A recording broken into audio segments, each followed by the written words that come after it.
Niti Central, you're with me, Akash. Now, the Indian History Congress has criticized Prime Minister Narendra Modi over his remarks about saying that there might be a plastic surgeon back in the days when Lord, who actually, sort of put the elephant head on Lord Ganesha. Now, this has actually created a lot of fuzz with the Indian Indian History Congress, saying this thing that Prime Minister Narendra Modi should not say such things that that actually that create a lot of myths. But the thing is that if you go outside, you go on the internet and you search about all these things, there are evidence of because of all these things happening. If we talk about Mahabharata, if you talk about Ramayana, of course, everybody knows that there is a bridge that goes from south of India to Sri Lanka. It is there, this from the orbital photographs, it has been confirmed that there was, at point of time, there was a bridge. If you go and talk about, if you go and read in the history of India, there was this bridge was actually being used by people to commute from Sri Lanka to India and vice versa. So there was these things that were happening, and why and why it is necessary for us to understand that the history of our country needs to be rewritten. To talk to me more about all these issues, I have Professor M.D. Nalapat with me on the show. Welcome to the show, sir. Welcome. Thank you, sir. So the Indian History Congress is actually criticizing Prime Minister Modi for making some remarks, and they're saying that the Prime Minister should refrain from doing all these things and to rewrite history. So what do you have to say about that thing? Well, I'd like to say that on the remarks they made about the Prime Minister, since I'm not a specialist in plastic surgery, right, it's difficult for me to make a comment on that. Right, sir. Yeah, I'll leave it to plastic surgeons to make a comment on that. Mm-hmm. But I do believe that the Indian History Congress needs to understand that the history being taught in schools and colleges in India right. is a colonial brand of history, mm-hmm. which makes us ashamed to be Indian, and which makes it believe that everything that was good in India was the creation of either a few people or countries outside India. Right. The entire history of India has been taught from a colonial slant. Mm-hmm. And the entire history of India has been taught in such a way that the greatest periods in Indian history have been considered as myths. The greatest heroes in Indian history have been considered as non-existent myths.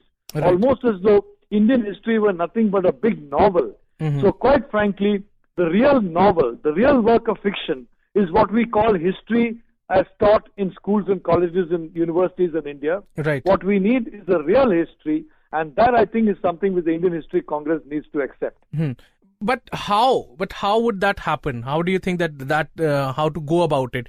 Because it would be very hard for people to break through with a fixed mindset that what they have learned was just all a myth, or it was all a history that was provided to them by somebody else, and the history is something else. So do you think the Indian History Congress is actually afraid of people thinking out of the box?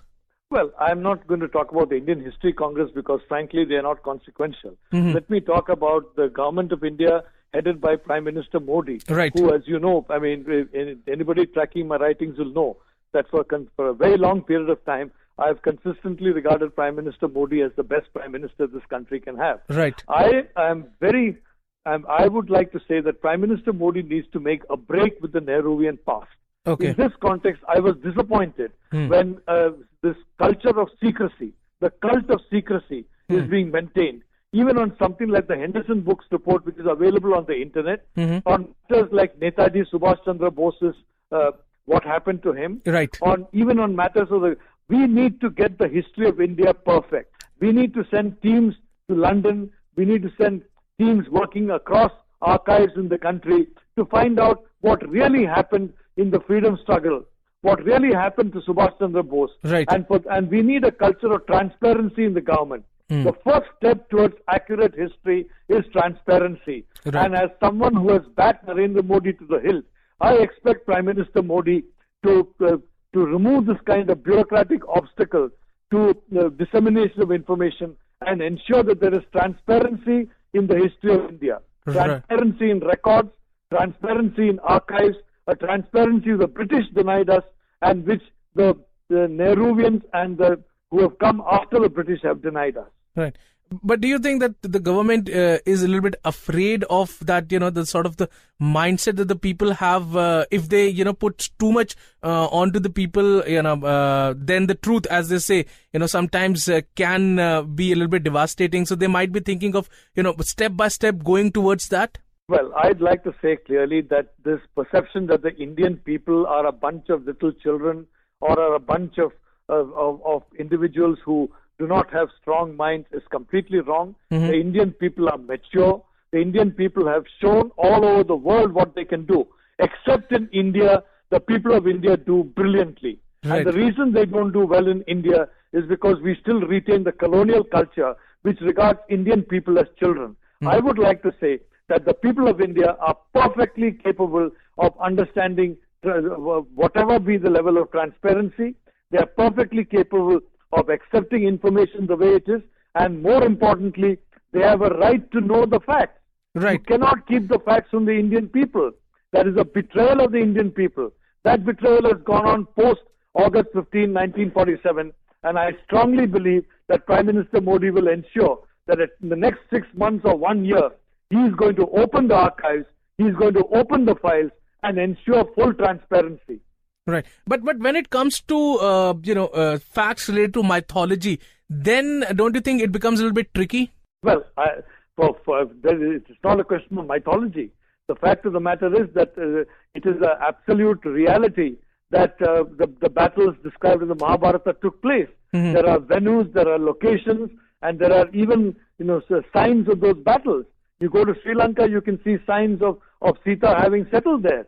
So this concept that it is a myth is a concept implanted in us by the colonial masters of India. And unfortunately, we have not got rid of that colonial construct. Right. Instead of removing these colonial myths, we are trying to take action against, for example, the English language, which is today one of the best instruments we have to fight poverty, and which is today a weapon which can make India a world-class power. Right. So please don't go against English.